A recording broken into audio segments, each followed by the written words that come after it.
Hello, this is Megan Thrasher with the Drewer team of EXP Realty. And in this week's video, we are going to be covering the first two stages of the home buying process when you become an active home buyer on the market. In last week's video, we covered the preliminary stages, checking your credit score and saving up for down payment and closing costs. If you haven't already seen that video, go ahead and check it out. I'll link it down below for you to be able to go watch it and get all caught up. Remember to follow me on social media. My Instagram is @Meg_Thrasher. I'll put it right here on the screen. And then my Facebook is www.facebook.com/Thrasher Realtor. And I'll put it right here on the screen again. All right, and without further ado, let's go ahead and hop right on into the first two stages of the home buying process. All right, so you've saved up enough money for a down payment and closing cost. You've checked your credit score, you're in good standing with that, and it's looking in tip-top shape, so we're ready to start that first step.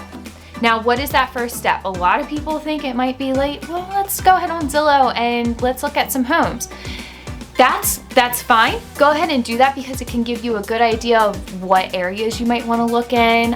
Could give you a good area of what the prices are like out there at the moment. It could give you a good idea of what type of home you want. But before you actually begin actively searching, you'll want to contact a local and reputable lender. Now, why do you want to contact a lender first? That's because you will need a pre-approval letter. So what is a pre-approval letter? Well, this pre-approval letter will let you know what your budget is.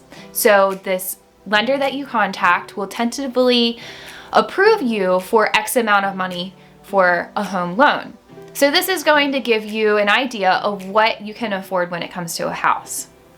You will also need that pre-approval letter in order to submit an offer on a property. So if you find a property you really like, you're going to need to submit that pre-approval letter with the offer. What this does is it tells the seller that you've already been pre-qualified, you've been pre-approved, the lender has vetted you, they've checked your credit score, they've looked at your job history, they've checked out your debt to income ratio, they did all of those pre-qualification and they have pre-approved you tentatively for this amount of money. So it's telling the seller that you can afford their home and that there shouldn't be any issues with you obtaining the financing in order to close. So, why a reputable and local lender? I always suggest a reputable and local lender because they are the best to work with. They know the market, they know the regulations, they can best assist you with whatever program you need in order to get a home loan, and they're available basically all the time. So if you're working with a larger bank like Bank of America or Wells Fargo, they're typically working 9 to 5, Monday through Friday. So it can be a little bit difficult to work with them if you need them after normal work hours. Now in real estate, that happens a lot where we're going to need to be in contact with a lender during the evening hours, during the weekend. So it's best to work with a local lender because they are basically available at all times in order to assist this transaction to go smoothly. Now, if you don't have a lender that you want to work with or don't know where to start, don't worry, reach out to me. I have a whole list of lenders. I can provide their information for you and direct you in the right path as far as all of that goes. So reach out to me if you need some recommendations for lenders.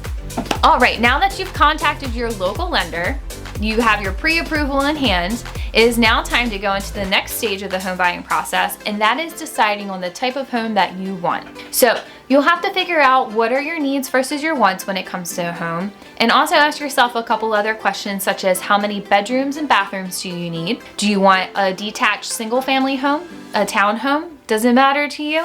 What about a condo? Do you want a fixer-upper, something that you can maybe live in and fix it up to make it your own as you live there through the years? Or do you want it to be move-in ready? You know, move right on in, you just unpack your stuff and you're good to go. Nothing has to be done. What about neighborhoods? Also thinking about neighborhoods. Do your due diligence and research neighborhoods, especially if you're a family with kids who need to go to a school. That could be a very important factor in deciding what type of home you want and where it's located. Are you thinking about fixing up this home, renovating it, and reselling it? That could also determine what area you would like to purchase your home in. So Sitting down, figuring out what are your needs, what are your wants, what are your priorities in a home, and getting that list together in order to provide to your real estate agent to set up that search. There are a few ways that you can search for a home.